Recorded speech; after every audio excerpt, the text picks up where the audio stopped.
Ruhi Əsəb dispanserində baş verənləri eşidib, siz də inanmayacaqsınız. Müalicə olunan oğlum döyülüb, deyir 37 yaşlı gəncin anası. Deyəcəksiniz ki, Ruhi Əsəb dispanserində əsəbləri pozmaqla deyil, onları müalicə etməklə məşğuldular.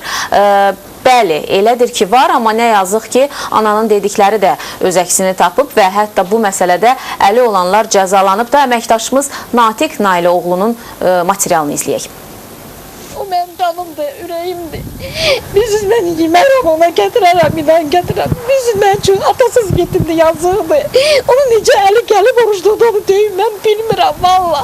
Söhbət bir saylı Ruhi Əsəb dispanserində müalicə alan 37 yaşlı Emin Abbasovdan gedir. İllərdir yeganə oğlunu bu dispanserdə müalicə etdirən Solmaz xanım, oğlunun xəstəxanada dəfələrlə döyülməsindən və ona göstərilən laqeyd münasibətdən şikayətçidir. Dərmanı qəşçə vermirdilər ki, sudurqası, amma sudurqası olmuyor. Gəldim, gördüm uşaq sınır.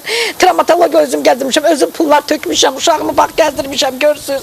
Bütün travmatologiya 4 dənə bilir ki, mən nə vəzi post verdilər sonra bizə ikinci saylıdan. Bu uşağa baxın, bax, bu onun döyülmə faktları.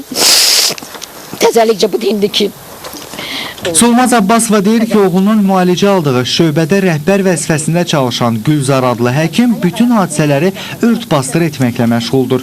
Hadisə baş verən gündən isə həkimi tapmaq müşkül məsələyə çevrilib. Ruhi dispanserdən isə bunun həqiqətə uyğun olmadığını və döyülmə faktı ilə bağlı bir neçə sanitar həkimin işdən qovulduğunu bildirdilər. Gülzar xanım uzun müddətdir həkim psixiatr işləyir, təcrübəli həkimdir, çox gözəl həkimdir. Solmaz xanımın nəysə ona qarşı bir insan kimi müalicə eləməyib. Müalicəni kənardandır. O həkimin elə öz xəstələrdə üzr istəyirəm. Onun öz qohumları da həmin bizim Eminin həkiminə müraciət edirlər. Həmin onun öz qohumları.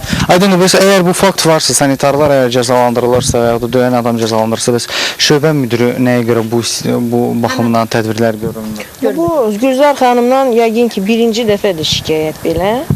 İndi yəqin ki tədbir görüləcək. Hazırda əmək məzuniyyətində olan Gülzar xanımla telefon əlaqəsi yaratdıq. Həkim ona səslənən ittihamları əsassız sayaraq Solmaz xanıma və onun oğluna qarşı hər zaman diqqətli olduğunu bildirdi. O ki qaldı döyülmə faktına, bu işdə əli olan sanitar Nazim Vəliyev işdən uzaqlaşdırılıb və hadisə ilə bağlı hüquq mühafizə orqanlarında araşdırma gedir. Amma deyəsən hələ açılmayan çox faktlar var. Özü burada belədir. Xəstə xəstəni duyur, təmizləyir. Xəstə xəstəni qulluq edir. Mən də həmişə Eminin qarşılığını xəstə aparır. Yəni ki, burada mən hərdən olur özləri, amma çox vaxt xəstə. Orada rus qadın var, o görürəm. Bax, gətirib göstərə bilərəm. Və belə, qaldı ki, əgər qalsa belənçinə, mən çox faktlar aça bilərəm, Sevinç xanım. Mən hər şey istəmirəm deyəm. Sadəcə susaraq olanları dinləyən baş həkimin müavini yəqin açıqlanan və açıqlanmayan faktlara münasibət bildirməyə lazım bilmədi.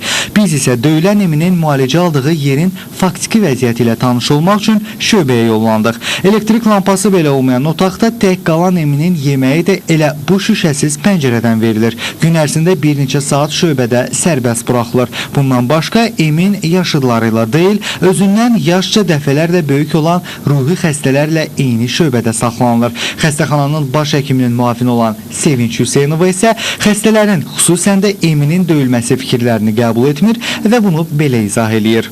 Yəni bu uşaq lüboy zamanda yerə yıxıla bilər, cəng olmaları ola bilər və özünə zədə getirə bilər. İmpulsivliyi isə bir üzə verəndə.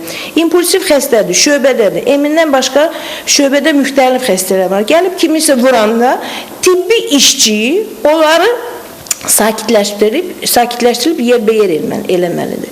Və bu zaman ola bilər ki, o uşağın əlində bu gematomalar əmələ gəlib. Onu da öyrəndik ki, tək Emin Abbasovun anası Solmaz xanımın iddiası əsasında həmin şöbədə çalışan bir neçə həkim və sanitar vəzifəsindən uzaqlaşdırılıb. Amma bütün deyilənlərə son nöqtəni əlbəttə ki, hüquq mühafizə orqanları qoyacaq.